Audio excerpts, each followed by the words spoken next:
Guys, kalian pernah nggak sih bertanya-tanya kenapa sih kita harus belajar pendidikan kewarganegaraan? Dengan kewarganegaraan yang isinya tuh Pancasila, Undang-Undang Dasar sama banyak hafalan itu kan. Jangan salah, pendidikan kewarganegaraan itu bukan hanya sekedar hafalan, tapi tentang bagaimana kita punya hak, kewajiban, dan peran. Dan yang paling penting, pendidikan kewarganegaraan itu ngajarin kita buat cinta Indonesia. Gak cuma pas upacara bendera aja, tetapi juga dalam kehidupan sehari-hari. Setuju. Nah, secara singkat, PKN itu merupakan ilmu yang mengajarkan bagaimana hubungan kita dengan negara. Ya, termasuk hak dan kewajiban dan nilai-nilai kita yang buat kita jadi satu walau kita berbeda-beda. Jadi intinya tuh bukan sekedar jadi penduduk biasa, tapi juga jadi warga negara yang aktif dan juga peduli.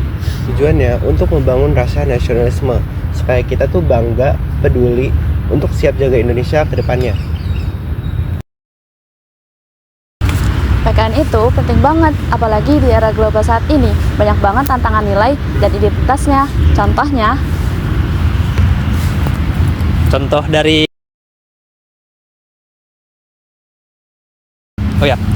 contoh dari tantangan nilai dan identitas adalah hoaks, intoleransi, serta sampai sikap cuek terhadap bangsa sendiri, di mana ini bisa membuat kita lupa akan jati diri kita sebagai bangsa Indonesia. Nah, makanya itu PKN itu hadir untuk membuat kita jadi manusia yang kritis, supaya tetap cerdas dan tetap. Nah, makanya itu PKN itu hadir untuk membentuk karakter kita supaya tetap cerdas, kritis, namun tetap mempertahankan rasa cinta tanah air. Kalau menurut jurnal yang aku baca, karya Susanto 2014, PKN itu ngebuat kita jadi warga negara yang lebih cerdas, terampil, dan karakter sesuai dengan nilai-nilai Pancasila. Kalian tahu nggak? Sebenarnya tuh PKN tuh udah ada semenjak zamannya Budi Utomo tahun 1908 dan juga zamannya Sumpah Pemuda pada tahun 1928. Nah, bener banget. Waktu awal kemerdekaan, PKN itu disampaikan melalui pidato-pidato atau ceramah para pejuang. Nah, dan secara politis, PKN itu juga berkembang mengikuti arus zaman, mulai dari kurikulum 1968 sampai kurikulum Merdeka. Artinya, PKN itu bergerak sesuai zaman, tapi esensinya tetap sama, mengajarkan warga negaranya untuk kita tetap hidup bangsanya.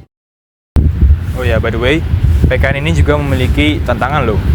Contohnya itu mulai dari implementasi yang kurang dalam kehidupan sehari-hari. Ya, sampai isu yang besar seperti radikalisme, intoleransi, serta lunturnya kultur Indonesia atau identitas bangsa ini akibat dari globalisasi.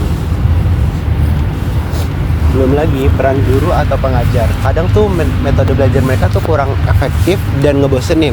Padahal PKN itu bisa banget dibuat seru dan asik loh.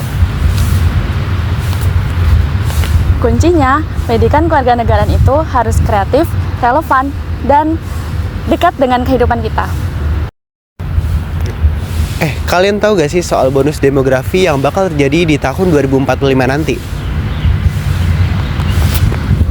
Yap, tahu banget dong. Bonus demografi itu di mana penduduk produktif Indonesia akan sangat melimpah, di mana ini bisa jadi kesempatan Indonesia buat jadi negara maju berkat adanya bonus demografi itu. Tapi hanya bisa dilaksanakan kalau generasi mudanya sudah siap secara moral, intelektual, dan karakter.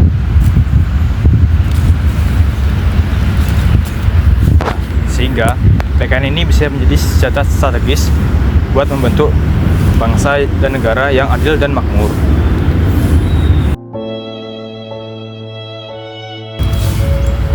Mau Indonesia tetap eksis dan berjaya 100 tahun lagi? Itu semua balik lagi kepada generasi muda Indonesia sebagai generasi penerus bangsa ini. Kita semua adalah warga negara. Kita semua adalah masa depan bangsa. Ayo menjadi warga negara yang cerdas, kritis, dan cinta tanah air. Karena masa depan Indonesia ada di tangan kita.